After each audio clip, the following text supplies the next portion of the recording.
আমাদের দেশে নবম শ্রেণীর বাচ্চারা কি পড়বে কি পড়বে না, এটা আমি বললেই অনেক কিছু হয়ে যাবে তা না।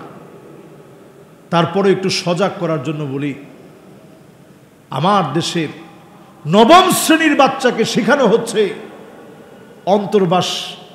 এটা কিরকম?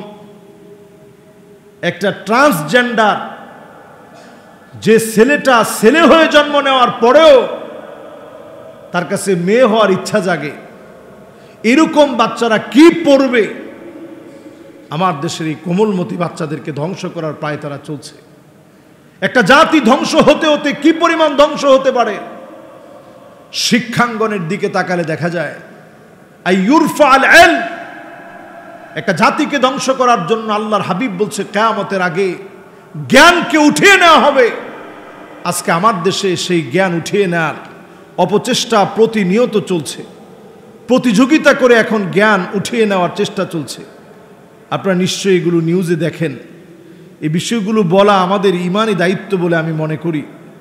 ইমানি দায়িত্ব বোধ থেকেই এই বিষয়গুলো বলা আমি দায়িত্ব মনে করি। সে দায়িত্ব থেকে এ কথাগুলো যদি না বলি, কেমন যেন আমাদের বাচ্চাদেরকে আমরা ধরে রাখতে পারবো না।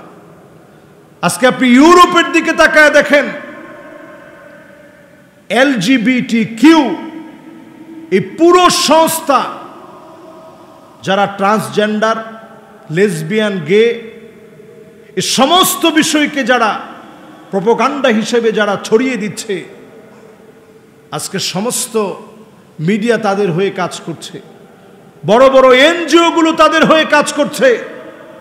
সাধারণ ধর্মপ্রাণ মুসলমান আমরা প্রতিবাদ করলেও দেশের মগজ যাদেরকে বলে মনে করা হয়, তাদের অনেকেই টাকা খেয়ে আমার দেশের মুসলমানদের শিক্ষা ব্যবস্থাকে ধ্বংস করার জন্য অপতৎপরতায় তারা লিপ্ত আছে। ঠিক কিনা বলেন? বাচ্চাদেরকে শেখানোর জিনিস আর আপনি খুঁজে পান না। নবম শ্রেণীর বাচ্চারা উঠতি বয়সে এমনিতেই তাদেরকে কন্ট্রোল করা যায় না। আর এই সময় যদি আপনি একটা QR কোড দিয়ে রাখেন, হাতে হাতে এখন প্রত্যেকের স্মার্টফোন, এই QR কোড দিয়ে সে শুধু সেখানে যাবে না, এই QR কোড দিয়ে সে এমন সব বিষয় দেখবে যেটা তার ঈমান বিধ্বংসী হয়ে যাবে, তার ঈমানকে নষ্ট করতে থাকবে। তিলে তিলে তার ঈমানের মধ্যে জং পড়ে যাবে। প্রত্যেকটা জায়গায় আজকে তারা চক্রান্ত করে ট্রান্সজেন্ডার সহ লেসবিয়ান, গে, এই সমস্ত সমকামিতাকে প্রমোট করার লক্ষ্যে তারা কাজ করে যাচ্ছে। এখনই যদি সজাগ না হন, প্রতিবাদ না করেন, আগামী দিনে আমাদের সন্তানদেরকে খুঁজে পাওয়া যাবে না। ঠিক কিনা বলে? আপনি তাকায় দেখেন, 96% মুসলমানের দেশ তাজিকিস্তান, সেখানে হিজাবকে নিষিদ্ধ করা হয়েছে। এটা আমাদের দেশের মতো দেশ না। এই পুরো বেল্ট তাজিকিস্তান, উজবেকিস্তান হাজার না লাখ লাখ আলেমদের দেশ, পৃথিবী বিখ্যাত আলেমদের দেশ। ইমাম বুখারী আলাইহির রাহমা, ইমাম মাতুরিদি আলাইহির রাহমা, বুরহানুদ্দিন মারগানানি আলাইহির রাহমা, এরকম হাজারো আলেমদের কথা বলা যাবে। ইসমাইল কফফাল আশ-শাশি আলাইহির রাহমা, যারা লাখ লাখ না কোটি কোটি আলেমের উস্তাদ। এত বড় বড় আলেম যাদের প্রান্তে ঘুমিয়ে আছে, এত বড় বড় আলেম যে দেশগুলোকে ধন্য করেছে, ওই দেশগুলোর এখন বর্তমান অবস্থায় এই হিজাবকে নিষিদ্ধ করা হচ্ছে। 96% মুসলমানের দেশে হিজাব পরলে $700 জরিমানা গুনতে হবে। $700। একটা শিক্ষা ব্যবস্থা যদি ধ্বংস করে দেওয়া যায়, তাহলে পরিস্থিতি এরকম ভয়াবহ থেকে ভয়াবহ হতে পারে। এই ভয়াবহ পরিস্থিতি সৃষ্টি করার লক্ষ্যে এখন দেখবেন পরিকল্পিতভাবে শরীফা বাদ দেওয়ার পরে শরীফার গল্প বাদ দিয়েছে। এখন একবারে তো আর সব চোখে পড়া সম্ভব না। যারা এই দায়িত্বে আছে, যেই জায়গায় ত্রুটিপূর্ণ কোনো কিছু ধরা পড়বে, আমাদের দেশের প্রশাসনের দায়িত্ব এদের ব্যাপারে শুধুমাত্র এদেরকে বহিষ্কার করা নয়, আইনানুগ ব্যবস্থা এদের ব্যাপারে নেওয়া উচিত। ঠিক কিনা বলেন?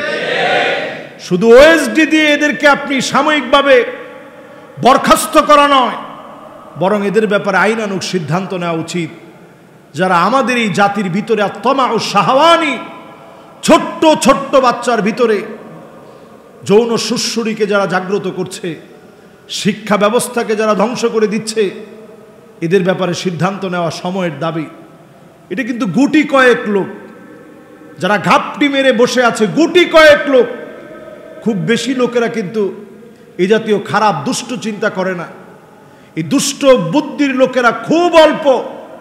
এদের ব্যাপারে যদি আমরা প্রত্যেকটা মহলে প্রতিবাদ করি, হতে পারে এই প্রতিবাদের কারণে যেইভাবে শরীফার গল্প যেইভাবে করে প্রতিবাদের মুখে অবাঞ্ছিত ঘোষণা হয়েছে, বাংলাদেশ থেকে যেইভাবে আমরা দেখেছি কোককে বয়কট করা হয়েছে, যেইভাবে আমরা দেখেছি বাংলাদেশে ডারউইনের তথ্য বানর তথ্যকে বয়কট করা হয়েছে, এই বিষয়ে যদি আমরা জাগ্রত হই, আমার শিক্ষা ব্যবস্থা আমি সাজাবো, আমার টাকার শিক্ষা ব্যবস্থা আমার কথায় সাজবে, ইসলামকে বৃদ্ধাঙ্গুলি দেখে যদি একটি অধ্যায় রচনা করা হয়, এটা মুসলমানের শিক্ষা ব্যবস্থা হতে পারে না। ঠিক কিনা বলে? এক্ষেত্রে আপনারা এটা মনে রাখবেন, নেতার চাইতে দল যেমন বড়, দলের চাইতে আদর্শ যেমন বড়, আদর্শের চাইতে রাষ্ট্র যেমন বড়, রাষ্ট্রের চাইতে ইসলাম আমার কাছে কোটি কোটি গুণ বড় মনে হতে হবে। ঠিক কিনা বলে?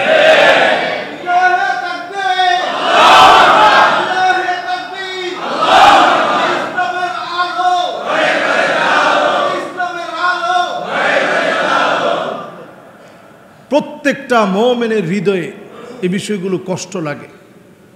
আপনি দেখবেন ইউরোপের দিকে তাকিয়ে কত সন্তান এমনভাবে হারিয়ে যাচ্ছে। একজন বাবার সামনে একটা সন্তানকে আনা হয়েছে, যে সন্তান তার জেন্ডার পরিবর্তন করেছে, যে সন্তান ছেলে থেকে মেয়ে হয়ে গেছে, যেখানে বাপ যে দেশে সন্তানকে কিছুই বলতে পারে না, ওই দেশের ভিতরে এমন সন্তানকে দেখে বাপ হাওমাও করে কেঁদে ফেলেছে। বাপ যেন নির্বাক হয়ে গেছে যে আমি এই সন্তানের ব্যাপারে কি বলবো, এই সন্তান কেন দুনিয়া আসছিল, আজকে এই সন্তান কেমন করে ছেলে থেকে মেয়ে হয়ে গেছে। তারা এই প্ল্যান প্রোগ্রাম একদিনের জন্য সাজায় নাই, তারা পৃথিবীব্যাপী মুসলমানদের উপর একটা আগ্রাসন চালাবে। কেন তারা এটা হাতে নিয়েছে?